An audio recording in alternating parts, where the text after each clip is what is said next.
Ladies and gentlemen, boys and girls, it's time.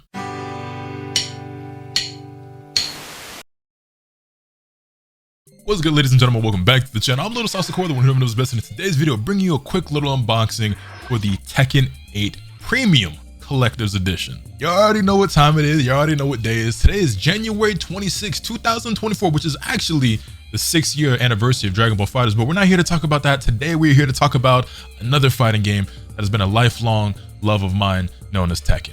Real quick before we get into it, let me go ahead and just set this to the side. But you see your boy got on that Tekken Supreme for the day. It's a very special occasion. I had to go ahead and break out that tea for the one time. But Tekken, for those of you who don't know, has been one of my favorite games, and not just fighting games, just favorite games ever since I was a kid. One of the first games I remember playing as a kid is actually Tekken. Going back all the way to the PS1 era with Tekken 1, 2, and 3. Now, the first Tekken I ever actually played was 3, but eventually I went on to play Tekken 2 and 1 in reverse, and then proceeded to go on with Tekken 4, 5, and I actually missed out on Tekken 6 and Tag 2. I did play Tag 1, and then I got back into the series with Tekken 7, and here we are today, ready for some Tekken 8. Also worth noting that later today, by the time you're probably finished watching this video, I might be live right now on stream doing a full playthrough of the entire story mode before we get into the nitty-gritty and start labbing and learning characters and playing matches and so on and so forth. But here in this box, I do have the Premium Collector's Edition for the game, so let's go ahead and get into that because I was very excited for this. I pre-ordered it, I think back in October or November, whenever the pre-orders first went live, and I've been very excited to receive it ever since. Now, I'm not gonna lie, this one kind of broke the bank a little bit, but the thing with me, right, is that for one, my philosophy in life these days is that, you know, when it comes to money, you can't take it with you when you're gone, right? So that's not to say that you should be, you know, irresponsible and not pay your bills and have your priorities and everything like that. But when it comes to things like this that make you happy and get you excited, it's usually worth it. And I especially am able to justify it for somebody like me because, well, I do this for a living. And so I write things like this off on my taxes and then I use it to create content and I make that money back. And it's, you know, it still hurts to spend that $300 that this cost it, but, man, boy, does it bring a smile to my face. Yeah, let's go ahead and get this out of the box real quick. Ooh, good golly, Miss Molly. Oh my God, oh, it's finally here. It's finally here. So as you can see, I did get the game on PS5 because that's the only way you can get the, well, I mean, you had to get the game on console to get the Premium Collector's Edition. If you get the game on Steam, obviously you can't get all the fancy bells and whistles on the extra accessories and everything like that. And the main draw for me, the biggest reason why I wanted this Collector's Edition is because of that Jin figure you get there on the back. I wanted everything else as well. I'm super excited to open this up, but I just, wow, this is awesome. But if I hold this up to the camera, you can go ahead and see here on the back, it shows you everything that does in fact come with this edition. So of course you get the game, you get these collectible glossy cards down there, you get Leroy's ring, a couple of arcade tokens, a steel book, and you also get the exclusive Jin figure. And then of course I received codes for all the DLC and everything like that, all the extra digital stuff that you get for pre-ordering this edition as well. Let me go ahead and get this tape off real quick so we can go ahead and get the sleeve off. Slide this bad boy out of here. Ooh, oh, okay. I thought this box was just going to be blank once you slide the sleeve off, but it actually has, is it all the same stuff? Okay, no, the front is still the same, the sides are the same, but it doesn't have the extra stuff on the back. But this is a really nice box. It actually reminds me of like a really nice shoe box. And well, I mean, if you know a thing or two about me, you're probably well aware that I'm really into collecting sneakers, so. Which, fun fact, is also the same case for Kazuya, who's not necessarily the poster boy this year because it's more so Jin than Kazuya. I mean, it's their story, you know what I'm saying? But yeah, Kazuya is actually a sneaker collector. If you didn't know, now you know. I think most people are aware of that by now, though. All right, so first things first, when we flip open this lid, you can see that we do get the regular standard edition of the game with the regular box art and case, which I'm pretty happy about. Some collector's editions, sometimes when you purchase games, they don't come with the regular box art and case, which is a little bit disappointing. I believe the Fire Emblem 3 Houses a collector's edition that I got was like that, where it came with a nice steelbook, but you don't get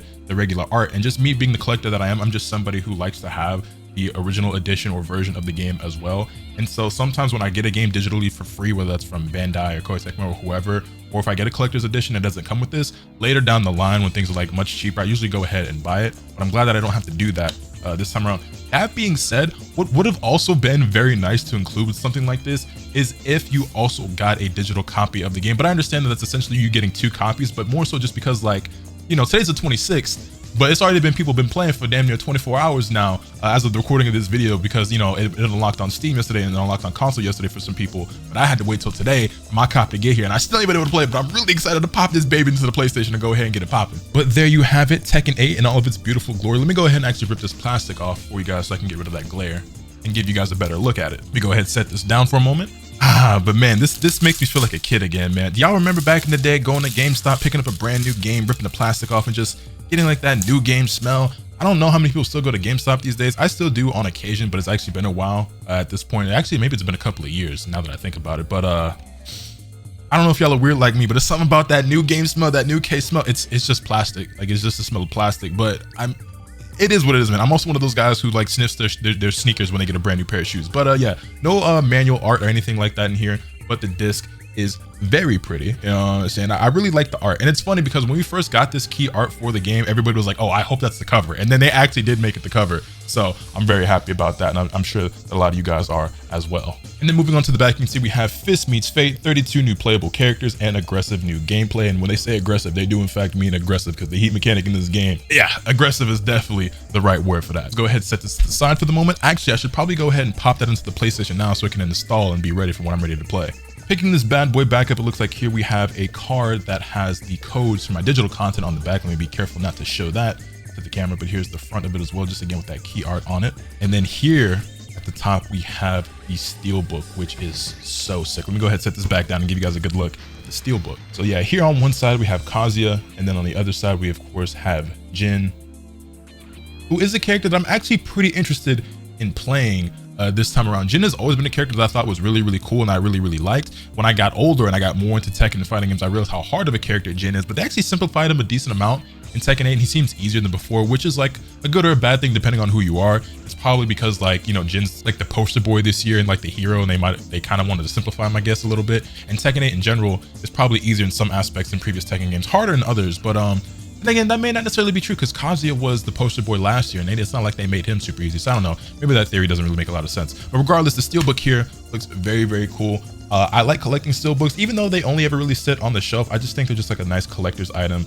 and this one is really, really cool. I think the art and the lightning effects and the sparks and everything on here looks super sick, and the colors as well. I love the colors on that, so I'm good. Go ahead and gently set that to the side. Now, if I pick this back up and lift up this tray, we just have a little notice here about the figure that's not super important, and then here on top we actually have the trading cards that this comes with. Well, I say trading cards. I guess they're not really trading cards because there's only but so many of them. But they're just nice little collectible cards, and I actually slide it in here to the plastic that the figure is encased in. So let me go ahead and slide this out. Oh boy. Oh boy. Oh my God. He looks so cool with it. Let me go ahead and make sure there's nothing else in there before I set that to the side. Oh, and you know what? I almost completely forgot that it lights up. So it comes with a little USB cable so you can plug it in and actually have the LEDs. But nah, bro, this is sick. This is beyond sick. Obviously it's in the plastic and everything right now, but I will take it out to give you guys a better look. But wow, you can see we have the arcade tokens up there. Then you have a little pouch that probably has Leroy's ring in it, a USB cable, and then Jin himself, as well as the devil wing that he comes with. This is so sick. Oh my God. Let me go ahead and open this up. Okay, first let me actually take out the collectible cards. I guess I can give you guys a look at those really quick. So here we have 8 collectible glossy cards that this edition actually came with. So here up top we have Jin Kazama, and we have Kazuya Mishima. Moving on, we have Jun Kazama, who is obviously the wife, or I guess baby mama of Kazuya and the mother of Jin. Then we have Lars Alexanderson, we have Nina Williams, Ling Xiaoyu, and then Claudio Serafino. Oh, and then Asuka. I almost forgot about Asuka. I'm not really sure what they did in order to decide which characters were going to get cards, because frankly, I would have loved to have a card of like Hwadong or Azucena or Victor, since those are the characters I'm the most interested in playing this year. But Jin as well. Jin's a pretty high contender for me as well. I'm still not 100% certain who I'm going to main. I usually play Hwadong, but everyone just looks so sick this year. But I'm wondering if these are just like the characters who are the most important to the story mode. Maybe that's why they each got a card. I don't know. Now let me go ahead and get Jin out of this plastic. Yo, this thing is pretty heavy too. I mean, I guess it's about as heavy as you would expect it to be, but it is definitely not cheap. For the money I spent, I'm very impressed and very satisfied with this purchase. It was well worth it in my opinion. But if I could go ahead and get the camera to focus a little bit, the detail, the modeling, the shading, the coloring, the quality of it is very, very nice. I'm very happy with it. Let me go ahead and see if I can get the wing attached real quick for you guys. Bro, this is so sick. Oh man, this might be my new favorite figure in my entire collection, which I'm not a huge figure collector. I've kind of been getting into it a tiny bit more, and that's like one of the biggest draws for me in buying some of these collector's editions lately. But this is so sick. Oh, this is so gas. Okay, real quick, let's take a look at the arcade tokens as well as the Leroy Smith ring that this also comes with. So here we have this little black pouch with the Tekken 8 logo on it that I believe should have Leroy's ring, which I probably won't wear ever. This will just be a little collector's piece. And I have decently large hands because I'm 6'3" and my hands are proportional to the rest of me. So it probably wouldn't fit me anyway, even if I wanted to wear it. But here it is right here. And I'm actually not sure what the material is of this. I don't expect it to be like sterling silver or anything like that. I don't know if I could get the camera to focus on that at all. Oh, there we go. I got to do like the makeup YouTubers and whatnot. But yeah, very nice, very shiny. Actually, yeah, no. It don't quite fit. It don't quite fit. My hands is a little bit too big. But like I said, nice little collector's item. Just a nice little extra tidbit to throw in with it. I actually have another ring that's actually Goku Black's time ring for Dragon Ball Super. And this ring I actually can and do occasionally wear. This does fit me. It was custom made for me by Kitterbug actually. So that's pretty cool. But go ahead, setting that to the side. We also have these really dope arcade tokens that it comes with. So let me go ahead and open those up real quick. Oh, I just realized it's only one. I could have sworn it came with two, which I'm not mad at it, but I thought it was two, but it's actually only one. But here, let me see if I can get that to focus. You can see we have, is that Jin and Kazuya, I believe? Yeah, that's Jin and Kazuya exchanging blows on one side, and then on the other side, you have like the, there you go. You can see it says arcade with a couple of fists getting thrown up. And again, I believe that's Jin and Kazuya. But yeah, that's pretty cool. That's pretty cool. This is definitely one of my more favorite collector's editions that I've gotten for games. I think one of my other ones is probably the one for Persona 5 Royal. I think that one is a really cool one as well. And those might actually be my top two. But yeah, no, this figure is sick. Let me see if I can go ahead and get this plugged in real quick and light it up for you guys so you can see it. And all this is so cool. This was so worth the money, bro. This was so worth the money. Between getting this and all the DLC and the digital content and stuff, and then getting the game itself, it was worth the money for me. Because to me, this is already like a $100, $200 figure by itself. So like, you know what I'm saying? I'm impressed. I'm very impressed. There we go. And there you have it. Actually, funnily enough, I plugged it into my PS5, and honestly, having this plugged into my PS5, or I guess even in my PC, and just letting this sit on my desk would be really, really sick. I'm not gonna lie, bro. I'm not gonna lie. This is, yo, son, I'm like really like in awe over this figure. Yeah, man, that's that. Let me go ahead and stop glazing and wrap up this video. But I'm very happy with this. This was worth all the hype and excitement that I built up leading into it. But let me know how excited you guys are for Tekken 8. Let me know what you think of this collector's edition, and who are you guys going to be playing, and who are you looking forward to playing the most as in the game. Like I said, by the time this video is over and you've watched it, I'm probably live right now playing through the story mode. So yeah, man, come through, kick it, hang out with your boy, and let's play some Tekken. Let me know your thoughts in the comment section down below. Hit this video with a like if you enjoyed. Subscribe if you haven't already, so you can stay tuned for all this content I'll bring you. With all that being said, that's pretty much all of today. And remember, if it could happen to you, swing the bat. Later.